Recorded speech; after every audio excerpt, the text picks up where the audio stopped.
sa Diyos ay awitin mo, sumayaw at magawitan tayo.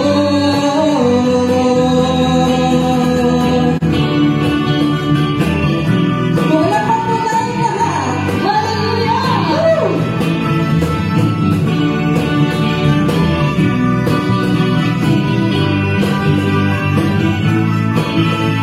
Limutin mo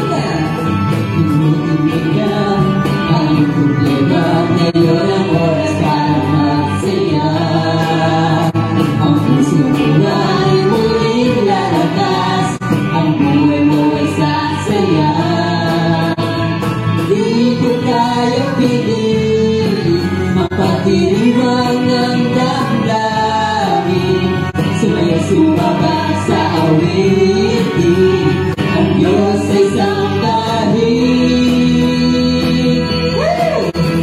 Papuri sa Diyos ay awitin mo, sumayaw sumabay sa tugtugin ito.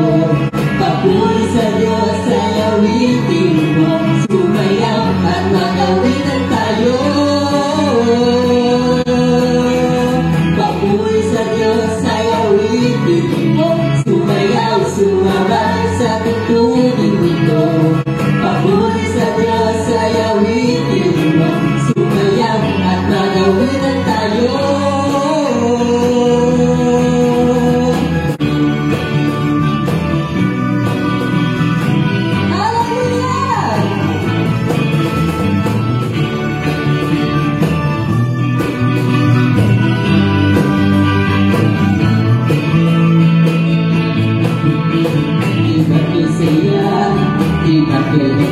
Magpuri sa Diyos Ama, sa bawat ganang, sa bawat sayaw, langit ay nadarama.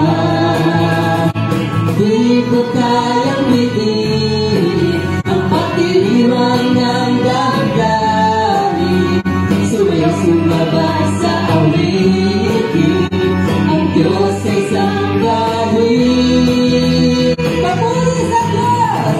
Papuri sa Diyos ay awitin mo, sumayaw sumabay sa tugtugin nito.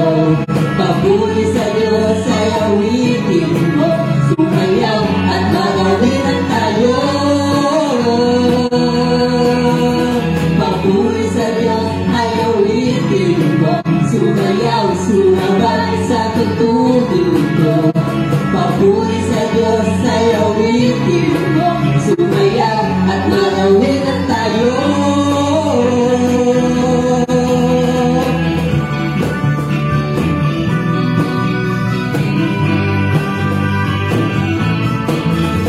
Gawin mo na pa tayo lahat.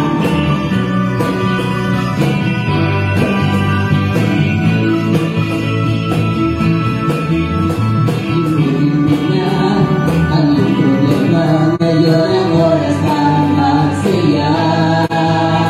Ang puso mo ay muling lalakas, ang buhay mo ay sasaya. Di ko kayang piliin ang pagdiriwang ng damdamin. Sumayaw sumabay sa awitin, ang Diyos ay sambahin. Papuri sa Diyos ay awitin mo, sumayaw sumabay sa tugtugin ito. Papuri sa Diyos ay awitin mo, sumayaw at magawitan tayo. Papuri sa Diyos! Papuri sa Diyos ay awitin mo, sumayaw sumabay sa tugtugin ito. Papuri sa Diyos ay awitin mo, sumayaw at magawitan tayo.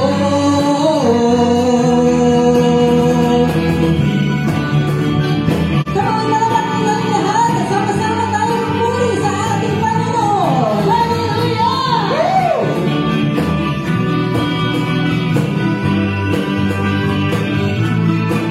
Di ko kaya. Di ko kaya pigilin ang pagdiriwang ng damdamin. Sumayaw sumabay sa awitin, ang Diyos ay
excited sa presensya ng Panginoon. Amen?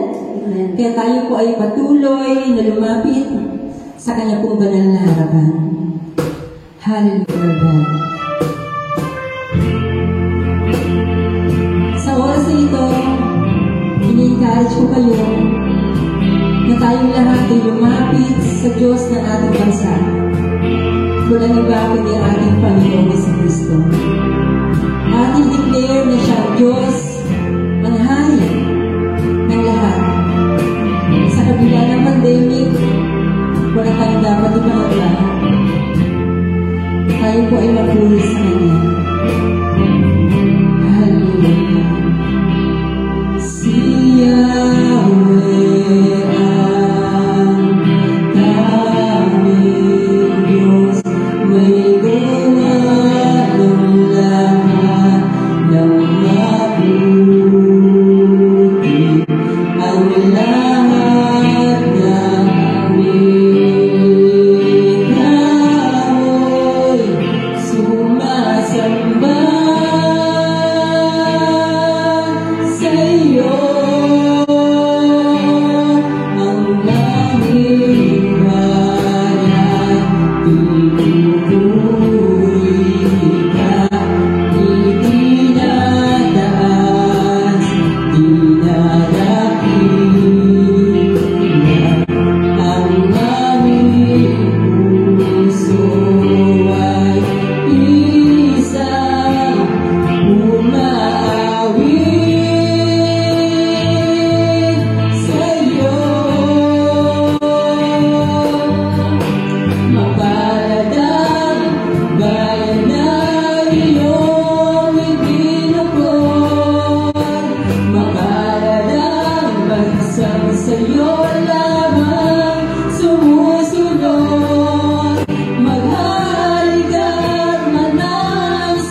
bansa sa'yo lamang sumusunod.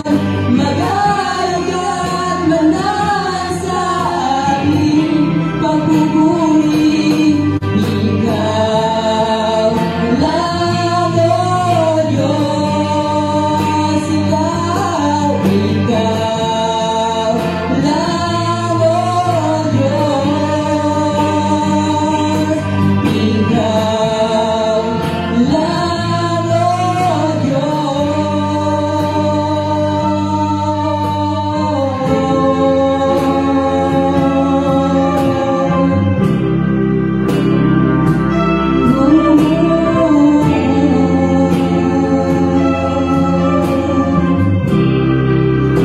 Hallelujah. Mga church, bakit hindi mo panghawakan ang pangako ng ating Panginoon na kapag pinili ka niya, kapag tinawag ka niya, ikaw ay mapalad? Alam niyo po ba na sa kabila ng ating pinagdaraan ang mga problema at suliranin ng ating mga bansa, tanging ang Diyos lamang ang siyang solusyon at katuparan sa ating mga panalangin.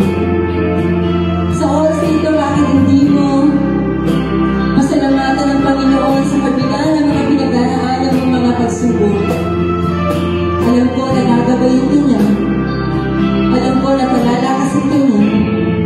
At alam ko na mararanasan mo na ikaw ay mapalad kaysa sino pa man.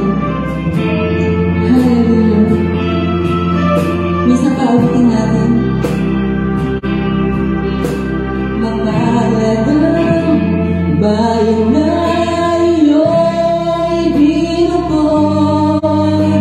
Mapalad ang bansang sa'yo lamang sumusunod.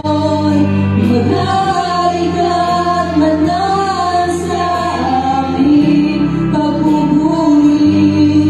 Ikaw lang, O Diyos.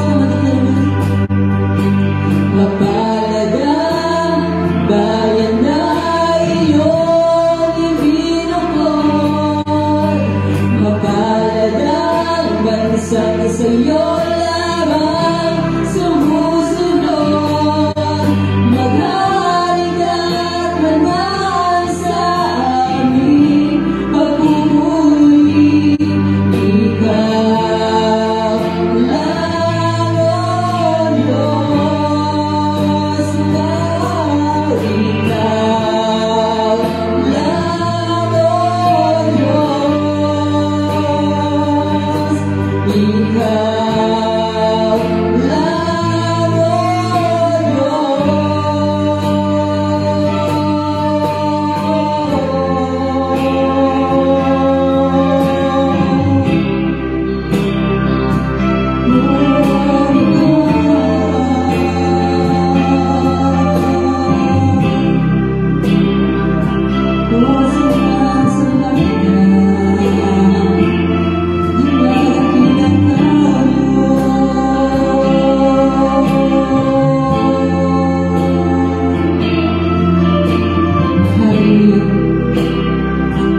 Panginoon, maraming salamat, O God, sapagkat alam namin, Lord, na sa kabila ng lahat, kami, Panginoon, ay merong kasama na mas malakas, na mas makapangyarihan, O God.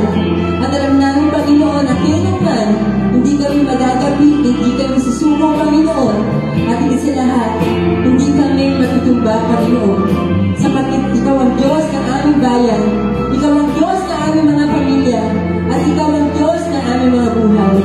Lord, salamat po, O God. Patuloy nga, Panginoon, na tinataas namin sa iyo ang lahat ng mga tao na nakikinig, na nakikiisa sa aming pagsamba sa oras na ito. Patuloy nga, Panginoon, na kumilos at maghimala sa kanilang mga buhay. At kung anong, Panginoon, ang kanilang mga panalangin, ang kanilang mga daing, alam ko, Lord, na mapalad kami sapagkat inyo kami dirinig. Lord, salamat po. Sa iyo po namin binabalik lahat ng papuri, lahat ng parangal, lahat ng pasasalamat. Sa pangalan ni Jesus, sa lahat ay magsabi ng Amen! Hallelujah!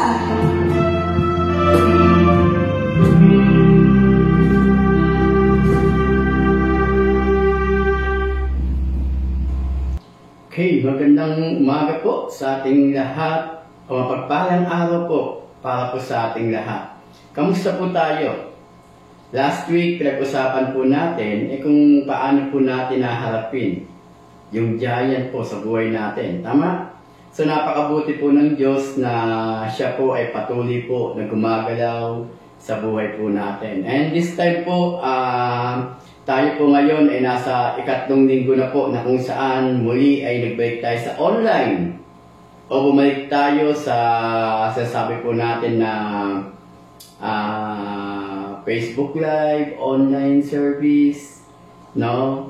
Yung face-to-face po, nahinto na naman po, maaari dahil sa COVID nga po, yung nga po yung sasabi sa atin ngayon. So, this time po, wala po tayong magagawa ngayon, kundi tayo muna po ay hihinto. Meaning, stop po natin yung ginagawa po natin face-to-face, pero hindi maihihinto yung pakikinig po natin sa salita po ng ating Panginoon.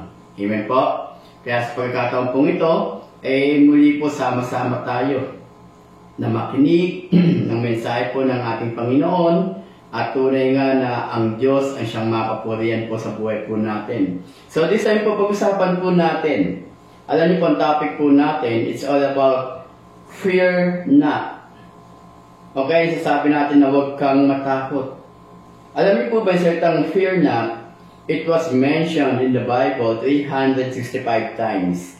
And of course, hindi lang sa isang kaparaanan, kundi sa iba't ibang kaparaanan po. At kung titingnan po natin to, pag sinabing fear not, huwag kang matakot, no? Kung tayo po ngayon sa loob ng isang taon, meron po tayo tinatawag na 365 days.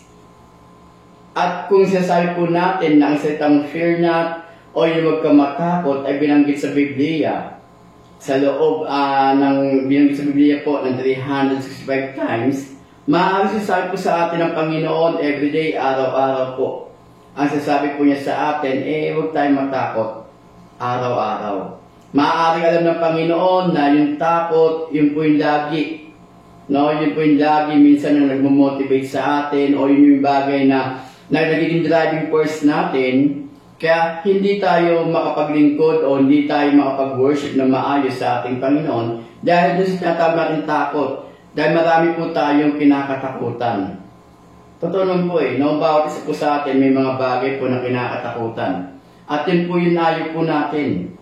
No? At yun po yung ayaw ng Panginoon na tayo ay mabuhay sa takot. Kaya nga po sa pagkakataon po ito, makikita po natin may dalawang bagay po o dalawang kahulugan yung salitang fear.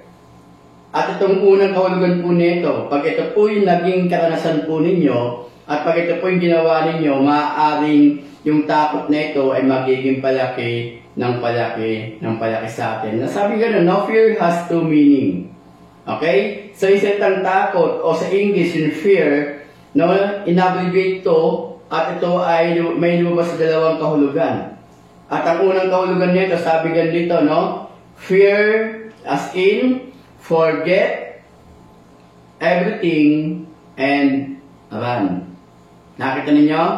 So, yung F, sabi nga nila, forget. Yung E, everything. Yung A, and. Then yung R, ay run. So, ito yung takot na to. Pwedeng ito po yung nag-motivate sa atin. Kakalimutan po natin yung mga bagay-bagay na nangyayari po sa atin. Then, tatakbuhan na lang po natin. Ganun po natin naharap yung takot. Para bang nawawalan ng kabuluhan kasi hindi natin siya yung takot na yung mananatili sa atin. Kaya sabi gano'n, no? Kung may nangyaring ganito, ayaw mo nang harapin. Kakalimutan mo na lang, tatakbaw mo lang daw yung takot na yun. Pero second meaning, pag ito pong first meaning na ito ay nanatili po sa atin. Alam niyo po ba mangyayari sa takot na yan? Ang takot po na yan, ang mangyayari dyan ay palaki ng palaki. Hindi mo na matatakasan yan. Hanggang sa kainin ka na ng takot at yan na ang magmo-motivate sa iyo. Yun yung mahirap. No? Yung magiging driving force mo ngayon o yung motivating factor sa buhay mo ngayon ay yung fear o yung takot. Pero ito yung dalawang meaning po na to. Pag ito po, yung naging panuntunan po natin, sabihin ko po sa inyo, mas magiging maayos po. Sabi po rito, no, fear, yung letter F, face, letter E, everything, letter A, and then R, rise. Meaning to say, yung salitang fear, ang sabi po rito ay face, everything, and rise. Ano ibig sabihin nun? Harapin daw po natin ang lahat ng bagay. At tayo ay ibig sabihin, tayo ay tumayo o manindigan. So, yung takot na mayroon tayo, kailangan nating harapin to. Hanggang ang takot na ito ay unti-unti na mawala sa buhay natin. Di ba, napakalaki ng takot natin, pero the moment po na hinarap po natin to, yung takot po na ito ay magiging paliit ng paliit. Hanggang sa dumating yung punto na mawawala na ang takot na ito. Bakit? Dahil hinarap mo siya. Pero alam po ba, between dun sa dalawang meaning na ito, o sa dalawang kahulugan na to, ang katotohanan po rito, the choice is yours. Nasa inyo po ang decision. Kayo po ang mamimili. No, yung bang unang kahulugan, nasasabi natin na forget everything and run. Pero the moment na yun po yung naging motivating factor sa buhay po ninyo, yung takot po ninyo hindi mawawala, kundi palaki ng palaki yung takot na yun hanggang sa ikaw ay kainin na ng takot. O, yung second meaning, nasabi dito ay face everything and rise. Na pag ginawa mo yun, yung takot po na meron ka, unti-unti mawawala po ito sa buhay po natin. Hanggang sa totally mawala na ang takot sa buhay mo. Kaya sabi po natin dito, the choice is yours. Actually, ang katotohanan po dito, ang magpapasya rito, walang iba kundi ikaw. Ang decision ay nasa iyo. Okay? So, tingnan po natin to. No? Remember, no, sa pagharap po natin sa takot, kaya sabi ng Panginoon, o sabi po dito, sa pinag-usapan po natin, fear not, huwag ka matakot. Why? Nabalikan po natin yung kwento po ng Exodus, na kung saan si Moses po ay ginamit ni Yahweh para ilabas ang kanyang bayan o yung mga Israelita doon sa bansang Ehipsyo. Ginamit ni Yahweh si Moses. At dito po iikot yung kwento po natin. Last week, umikot po yung kwento natin about Goliath na kung saan ang pinaka-main character po natin, nakita po natin, no? Yung pananampalataya na mayroon si David. At kung paano naman kinain ng takot si Saul, si King Saul. Diba? Ganun nga nangyari. And this time naman po, no? Bakit nga ba ayaw ni Yahweh na tayo ay magkaroon ng takot? Instead, tayo ay magkaroon ng pananampalataya. So this is a continuation of the message last week na pinag-usapan po natin. At kung kayo po ay napanood po yung last week, now this time makikita ninyo o mas maunawaan po ninyo bakit ayaw ng Diyos tayo ay magkaroon ng takot o yung takot ang siya magmamotivate sa atin. At ang nais lamang ng Diyos ay yung pananampalataya na mayroon tayo sa Kanya. Tingnan natin. Remember, number one, always remember this. God is with His people. Na ang Diyos ay lagi niyang kasama ang kanyang mga anak. Actually, katotohanan po dito, no, hindi naman po ang Diyos ang lumalayo sa atin. Tayo po mismo ang lumalayo sa Diyos. Ang Diyos ay nandyan lang. Lagi siya nakatungay sa atin. Lagi niya tayong tinitingnan. Pero sometimes, tayo po, ang attitude po natin, ang character po natin, tayo po mismo yung lumalayo sa ating Diyos. Pero dito sabi nga, number one, God is with His people. Sa aklat ng Exodus chapter 13, verse 8, basahin po natin to, no? Exodus chapter 13, verse 8. Sa araw na iyon, sasabihin ng bawat isa sa kanyang mga anak, ginagawa natin ito bilang pag-aala-ala sa pagliligtas sa amin ni Yahweh, nang ilabas niya kami sa Ehipto.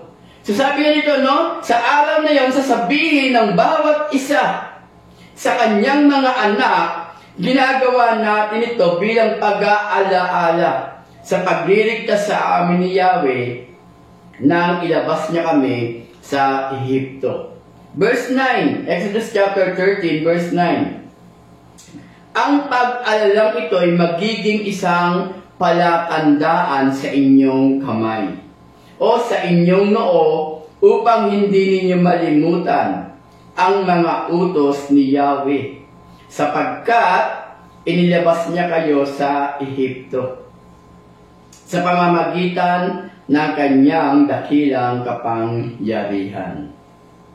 Okay? So, remember, sabi dito, no, God is with His people. Tanggapin po natin yung katotohanan. No, sinabi ng Diyos, huwag kayo matakot. There is an assurance na kaya nisasabi sa atin na huwag tayo matakot dahil tayo po ay laging sinasamahan ng ating Diyos. Hindi naman po mailalabas ni Moses itong mga Israelita na ito doon sa Ehipsyo kung hindi sila sinasamahan ng Diyos. Ganun din po sa atin.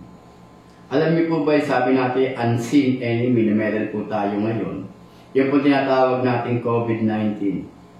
Ang katotohanan po rito, no? Totoo naman po eh. Huwag tayong matakot.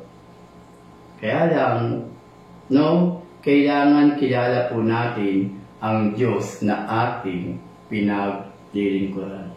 And I do believe na sinabi niya sa Exodus chapter 13 verse 8, sabi nga no, sa araw na yun, and we can claim it also, sa araw na ito, sasabihin ng bawat isa sa kanyang mga anak, ikwento natin ito sa ating mga anak.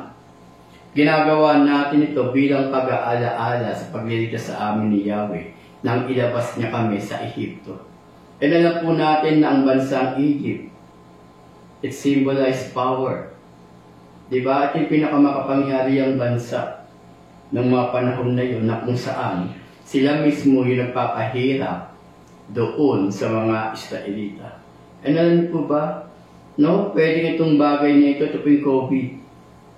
Na maaaring time will come, matapos ang pandemic na ito, pwede natin sabihin, no, sa ating mga anak o sa ating mga apo na dumating yung punto na nagkaroon ng pandemya sa buong mundo. Subalit, yung Diyos na pinaglilingkuran ko ngayon, siya yung Diyos na naglabas sa amin o nagdigtas sa amin doon sa pandemic o doon sa pandemya na aming pinagdaanan. Kasabi yung ganun, di ba? Ang pag-alalang ito'y magiging isang palatandaan sa inyong kamay o sa inyong noo upang hindi ninyo malimutan ang mga utos ni Yahweh.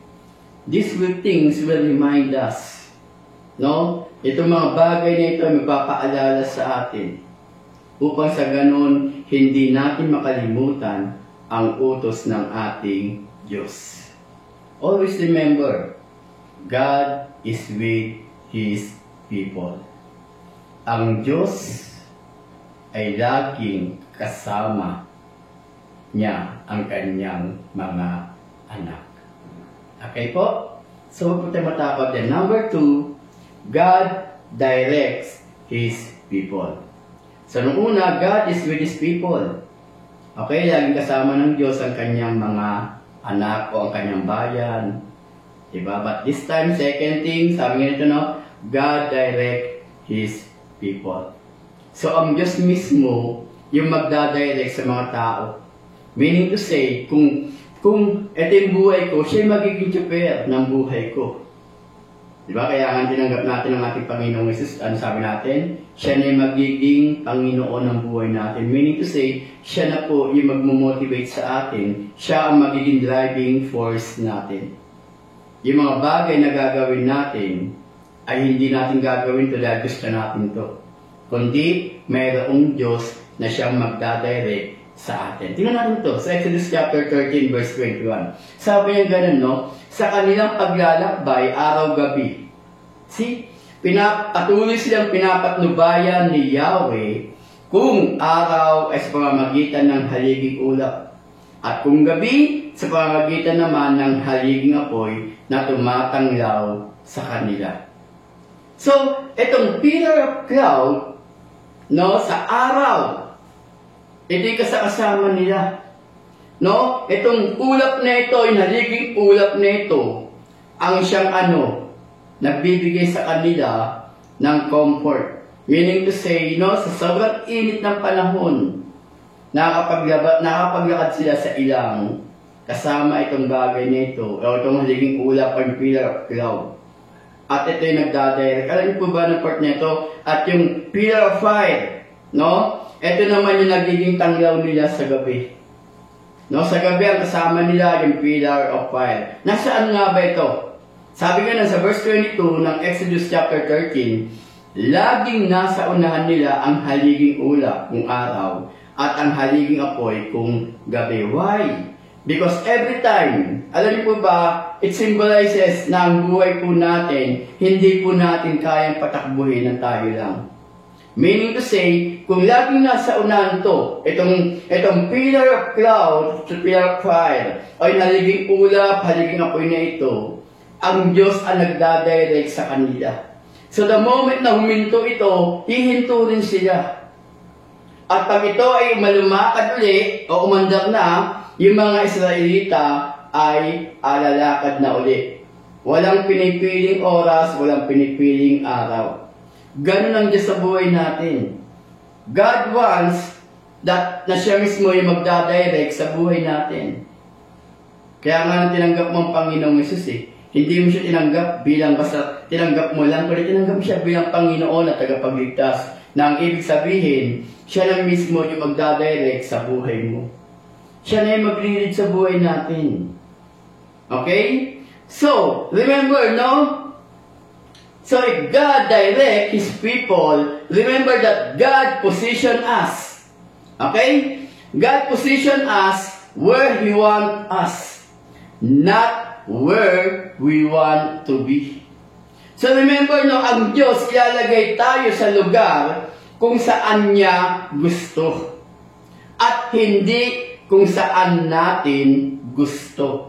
So dito, ang sasabi dito, ang makikita natin dito, ang Diyos mismo, ang siyang nagdadirect sa buhay natin. So take note, God positions us where He wants us, not where we want to be. Ganun po mangyayari.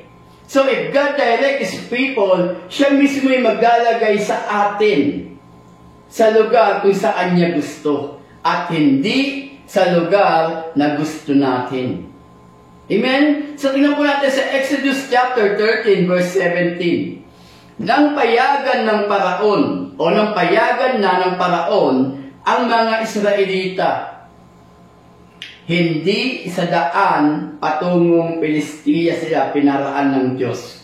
Kahit na yun ang pinakamalapit. Alam niyo bakit? No? Grabe, no? Shortcut na Bakit hindi pa tayo doon pinadaan ng Diyos? Bakit hindi pa doon pinadaan ng Diyos ang mga Israelita? Alam niyo bakit? Ayaw niyang ang mga Israelita ay mapasubo agad sa labanan. Baka magbago pa sila ng isip at magbalik sa Ehipto. So alam ng Diyos, yung tumatakbo sa isipan ng mga Israelitang ito. Kaya ang ginawa niya, bagamat ito yung shortcut, bagamat ito yung pinakamadaling daan, hindi sila doon pinadaan ng Diyos dahil alam niya na hindi pa handa ang mga Israelita kung sakali magkaroon ng labanan. At kung sakali na magkaroon ng labanan, ang mangyayari sa mga Israelita, pwedeng magbago ang kanilang isipan. Ganun po yun. Okay? So, tingnan po natin. Sabi nga natin, no? God position us where He wants us, not where we want to be. Okay? Ilalagay tayo ng Diyos sa lugar na kung saan niya gusto. At hindi tayo ang masusunod kundi ang Diyos. Dahil alam ng Diyos at may purpose ang Diyos kung bakit kailangan niya tayong ilagay sa lugar na iyon. Remember, sa Deuteronomy chapter 31 verse 8, sabi ko sa inyo, di ba? God will not send us into that situation alone. Why? Because remember, God is always with His people. And He will be the one to direct with His people. Siya ang magiging tsuper ng buhay ng mga tao. At tanggapin po natin katotohanan. Kailangan po ang Diyos po mismo ang maging tsuper ng buhay natin. Meaning to say, siya yung may hawak ng buhay natin at siya po ang dapat na nagdadirect sa atin. Okay? So number 2, sabi nga nito, He wanted to position them to where He was their only hope. To where, if He did not deliver them, they would not be delivered. Ang ganda, di ba? He wanted to position them to where He was their only hope. To where if He did not deliver them, they would not be delivered. Meaning to say, ano ibig sabihin nito? Ang nais ng Diyos, ilagay sila sa lugar na iyon, na kung saan ang Diyos lamang ang tanging pag-asa nila. Na kung sakali, hindi sila mailigtas mula doon sa lugar na yon, wala nang iba pa ang makapagliligtas sa kanila. Di ba napakaganda? Ang ganda ng purpose ng Panginoon. Napakasimple po lamang pag-aaralan po natin. Sabi ito, He wanted to position them to where He was their only hope. Inilagay ka ng Diyos sa lugar na yon, na kung saan para makita mo na wala ka ng ibang aasahan pa, kundi ang Diyos mismo. That only God is, or only God was their hope. So ano yung kalagayan mo ngayon na kumakain sa iyo ng takot? Maaaring ikaw ngayon ay nasa sitwasyon na hirap ka. Punong-puno ka ng takot, hindi mo alam kung anong gagawin mo. But remember, God positioned you on that area. Or God sent you to that place. Basically, ang nais lang ng Panginoon, siya lamang yung maging pag-asa mo. Na pag walang dumating na tulong, hindi wala na talagang makatulong sa iyo. So, God directs His people, alam niyo bakit? Kasi ang gusto ng Diyos, tayo mismo, wala tayong ibang aasahan o wala tayong ibang pag-asa, kundi ang Diyos lamang. Kaya nga sa Exodus chapter 13 verse 18, sabi ganun, kaya sila'y pinaligid niya sa ilang patungong dagat na pula. Sila'y handang-handang makipaglaban. Nakita niyo? Di ba? Then number 3, God's direction is not always the easiest way. Okay, no? So pagka ang Diyos ang nag-direct sa atin, alalahanin po natin, God's direction is not always the easiest way. Totoo naman po eh. Diba? Yung direction ng Diyos na to, pag siya po nag-direct sa atin, alalahanin po natin, hindi po laging madali yung pagdaraanan po natin. Pero actually, kung kilala mo ang Diyos, kahit na mahirap yan, kahit hirap ka na, kahit sasabi natin na hindi madali yung pagdaraanan mo dahil kilala mo ang Diyos at ang tiwala mo ay nasa Kanya, kahit na hindi siya madali, magiging madali para sa iyo kasi wala kang ibang tinitingnan habang ikaw ay dumaranas ng ganito, nakatingin ka lamang sa ating Diyos. Pero katotohanan po ito, God's direction is not always the easiest way. So if we are following God's direction, remember, we must go where He tells us and do as He says.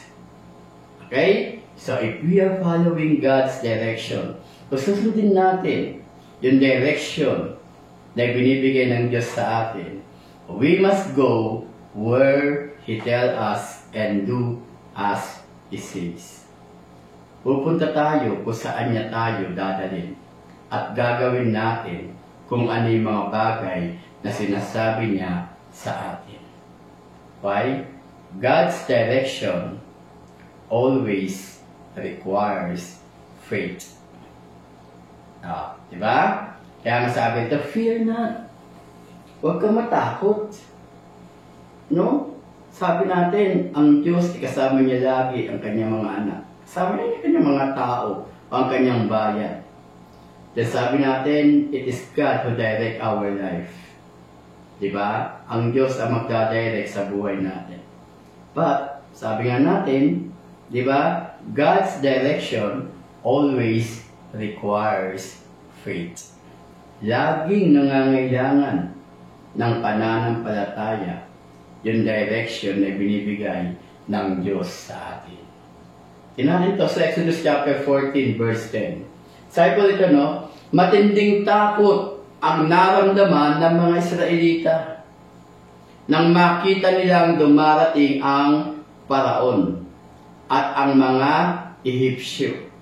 Kaya, dumaing sila kay Yahweh. Anong daing nila? Sinabi nila kay Moses, wala na bang mapaglilibingan sa amin sa Ehipto? Kaya mo kami dinala sa ilang para dito mamatay. Inilabas mo nga kami sa Ehipto. Ngunit, tingnan mo ang nangyari. Hindi ba, verse 12, Exodus chapter 14 verse 12, hindi ba, bago tayo umalis, sinabi na namin sa iyo na ganito nga ang aming sasapitin. Sinabi na namin sa iyo na huwag mo na kaming pakialaman at pabayaan na lamang kaming manatiling alipin ng mga Ehipsyo. Sapagkat mas gusto pa naming maging alipin kaysa mamatay dito sa ilang. Totoo? Diba? So, sabi natin, yun na pong direction ng Panginoon, no? It's not always the easiest way.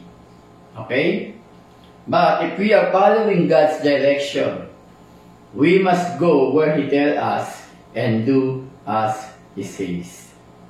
Pag sinunod natin yung direction ng Diyos sa buhay natin, tayo ay susunod sa kung saan tayo dadalhin at gagawin natin anumang bagay na sinasabi niya sa atin. Because God's direction always requires faith. Pero tinan yung mga salita na ito, ano ginawa nila, no? Sila ay nagreklamo. Masakit kaya mga binitawan ng salita. Kasabi rito, no, matinding takot ang naramdaman ng mga Israelita. Meaning kasi yung takot na, kasi syempre nandiyan yung mga Paraon eh.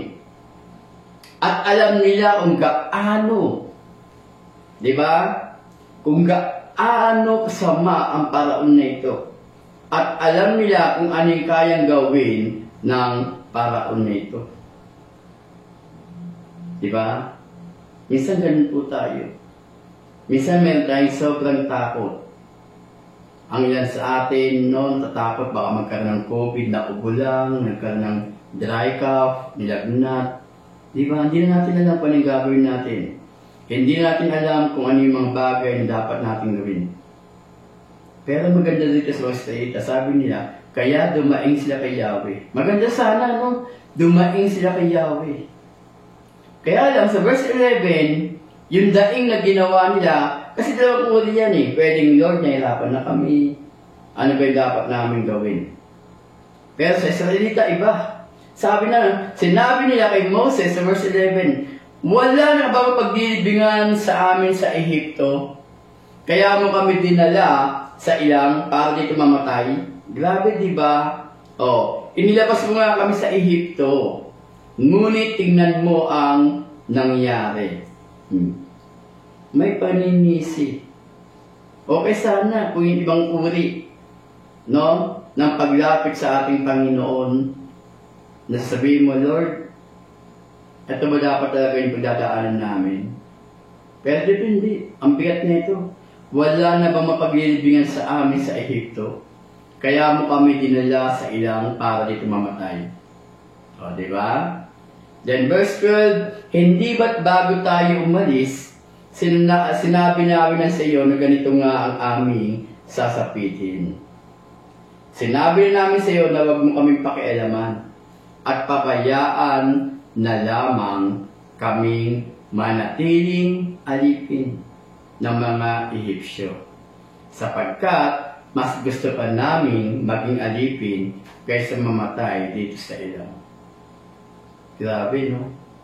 Ang Diyos na nga yung magdadirect sa buhay mo, pero mas gusto mo pa rin na bumalik sa dati mong buhay.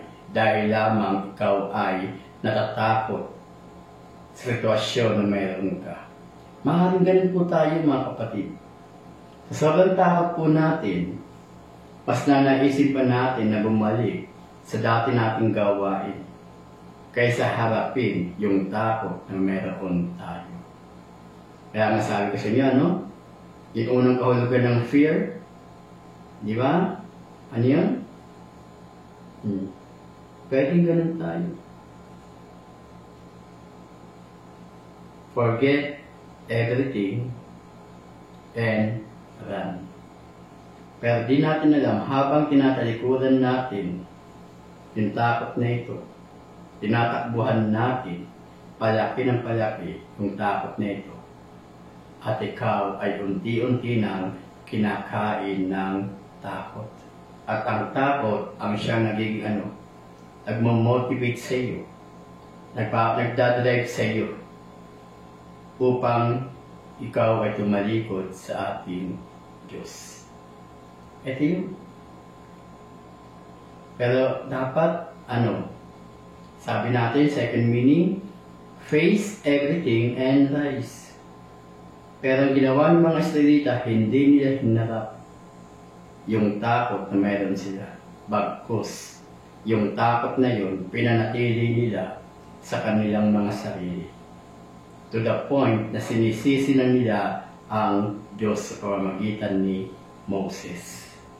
Kaya ang bigat na sinabi nila, wala na ba mapaglibingan sa amin sa Ehipto?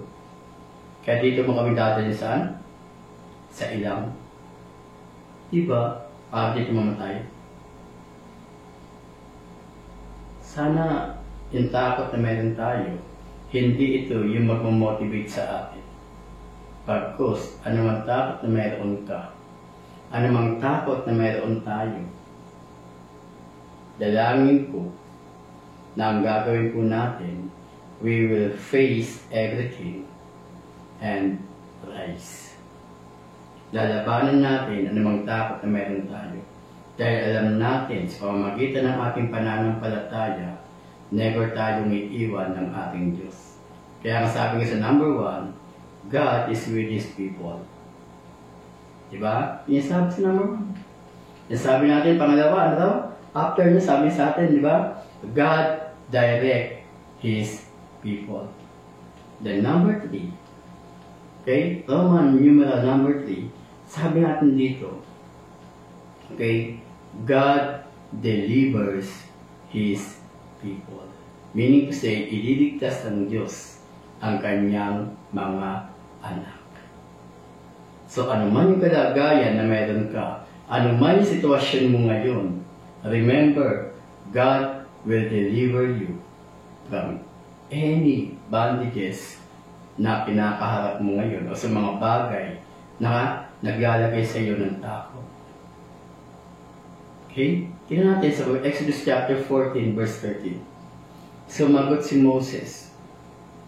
Diba? After na mag-complain itong mga Israelita na ito, naman yung naging tugon ni Moses. Kaya nga totoo lang po, no? At sa lahat ng mga leader po talaga, si Moses po ay napakahaba ng pasensya. Okay, sabi rito na, lakasan ninyo ang inyong loob. Huwag kayong matakot. Tignan na lang ninyo kung paano kayo ililigtas ngayon ni Yahweh. hindi na ninyo muling makikita ang mga Egyptiong iyan. Verse 14, sabi niya gano'n, no? Ipagtatanggol kayo ni Yahweh, pumanatag lamang kayo. See? Diba napakalma niya? At yung mga Israelita, reklamo, no? Ang daming sinasabi. After yung mga Israelita na nagreklamo, sila rin yung mga Israelita na nakasaksi ng kapangyarihan ng Diyos. Nang ang Diyos ay nagbigay ng 10 salo. Nang ang Diyos mismo. And yet, ito, inilabas na sila. Nakita lang nila na ang Paraon ay nasa likod na nila. Kung ano-ano na yung pinagsasabi nila sa Diyos para makita ni Moses. Yung mga reklamo nila. And yet, itong leader natin, walang iba kundi si Moses, napakakalma. Alam niyo bakit? Kilala niya kasi ang Diyos. Kaya sabi niya ganun, no? Sumagot si Moses sa Exodus chapter 14 verse 30. Lakasan ninyo ang inyong loob. Huwag kayong matakot. Tingnan na lang ninyo kung paano kayo ililigtas ngayon ni Yahweh. Hindi na ninyo muling makikita ang mga Egyptiong yan. There is an assurance. Meaning to say, diba? Kung pag-aaralan mo yung verse 13, ang sasabi lang dito, hindi na ninyo muling makikita ang mga Egyptian yan. It means, God will do things na hindi nila makakalimutan. Alam niyo po ba, ganun din po sasabi ng Panginoon sa atin ngayon? Ano ba yung takot na mayroon ka? Bakit ganyan na lamang yung nararamdaman mo? At maaaring sinasabi sa ingay ng Diyos, lakasan mo ang iyong loob. Huwag ka matakot. Tignan na lang ninyo o tignan mo na lang kung paano ka ililigtas ngayon ni Yahweh sa sitwasyon na mayroon ka na talaga naman magpapahirap sa iyo at kumakain sa iyo. Hindi mo na muli makikita ang bagay na kinakaharap mo ngayon. There is an assurance. Actually, totoo naman po eh. Sabi natin, God is with His people. So, meaning to say, kasama ng Diyos ang kanyang mga anak. And if you think, di ba, ang Diyos ang iyong Ama, ang sasabi ng Diyos sa atin, kasama kita na. Huwag ka mag-alala, kasama kita. Then sabi natin, God direct His people. Di ba? God direct His people. So it means, ang Diyos ang siyang magdadirect sa atin. Siya yung magiging chupet ng buhay natin. Siya yung magdadala sa atin kung saan niya gusto tayong dalhin. At ang gagawin lang natin, susunod tayo sa Kanya, at gagawin lang natin yung mga bagay na sinasabi niya sa atin. But sometimes, sabi ko nga po sa inyo, ang journey natin, no, God's direction is not always the easiest way, sabi nga rito, di ba? Hindi laging ito yung pinakamadaling daan pag sumunod ka sa Diyos. Because our journey sometimes, di ba? Minsan okay, minsan smooth, minsan magaspang yung kalsada, di ba? Minsan rock road. Ganun lang po yun. Minsan yung kalsada natin, napakasarap. Oh. Pero, tanggapin natin yung katotohanan. At ang katotohanan dito, may mga bagay tayong pinagdaraanan o pagdaraanan na napakahirap para sa atin na pwedeng ito yung mag-create ng takot sa atin. But remember, sabi nga natin, sa ikatlong, o sa Roman numeral number 3, God delivers His people. So, hindi mo na muling makikita ang mga Egyptian yan. It means, sasabi ng Panginoon, hey, lakasan mo lamang ang iyong loob. Huwag ka matakot. Tignan mo kung anong kayang gawin at kung paano ka ililigtas ngayon ng Diyos.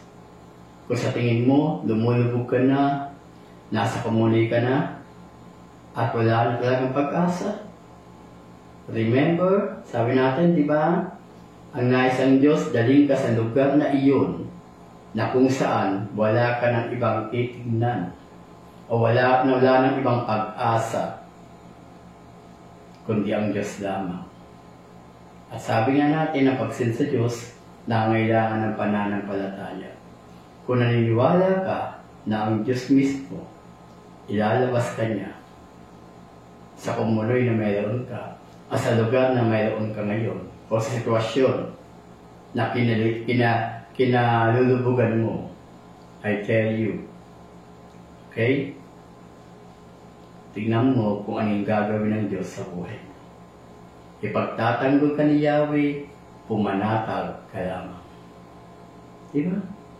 Sa Exodus 14:14 sabi ganun, pagtatanggol ka ni Yahweh, pumanatag lamang kayo. Okay? So sana po, totoo lang po, no? Kaya sabi natin, fear na. Huwag kang matakot. E sa pagkakataon po, sa binasa po natin, napakaraming assurance kung bakit kailangan tayo ay hindi matakot. Now, tanong po, nasaan ka ngayon? Anong estado ng buhay mayroon ka ngayon? Ano yung kalagayan na mayroon ka ngayon na siya nagkikreate mismo ng takot sa iyo? Ang sasabi ng Panginoon sa atin, remember, God is always with His people. God is with His people. Di ba? Kung naniniwala ka na kasama mo lagi ang Diyos, ano yung dapat may katakot? Wala. Dahil sabi natin, God direct His people. Ang Diyos ang magdadirect sa kanyang tao o sa kanyang mga anak. Sana ang Diyos ang maging keeper ng buhay natin.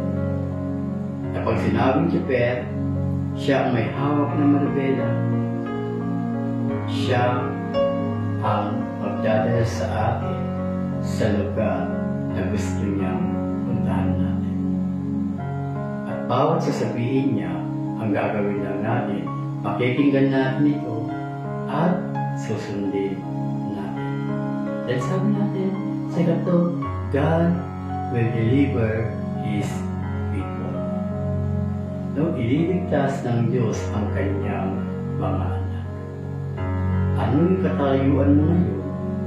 Ano yung kalagayan mo ngayon na sobrang papahirap sa iyo? Na kung ikaw hindi mo natakot, haharapin mo yung takot mo dahil naniniwala ka na kasama mo ang Diyos. Itong bagay na ito na kumakain sa iyo. Itong bagay na ito na siyang nagpapahirap sa iyo ngayon. Diyan sa lugar na yan, ililigtas ka ng Diyos. Ang Diyos ang siyang mag-aalis sa iyo sa kalagayan na yan.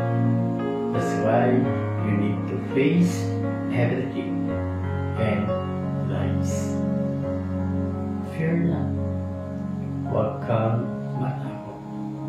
Remember, ulitin ko lang po, no? Sa verse 13, sabi dito ni Moses, sumagot si Moses, lakasan ninyo ang inyong loob. Huwag kayong matakot. Tignan na lang ninyo kung paano kayo ililigtas ngayon ni Yahweh. Hindi na ninyo muling makikita ang mga Egyptian. Then verse 14, sabi nga dito, ipagtatanggol kayo ni Yahweh. Pumanatag lamang kayo. Ano na natin pumili? Tayo po ay manalangin. Panginoon, minsan pa, sa oras na ito, Lord, ang nais mo sa aming Panginoon, ay huwag kami matakot. Na yung takot na ito na meron kami ay mapalitan ng pananampalataya. na hindi yung takot ang siya magiging driving force sa buhay namin, Panginoon. Hindi yung takot ang papatakbo sa amin.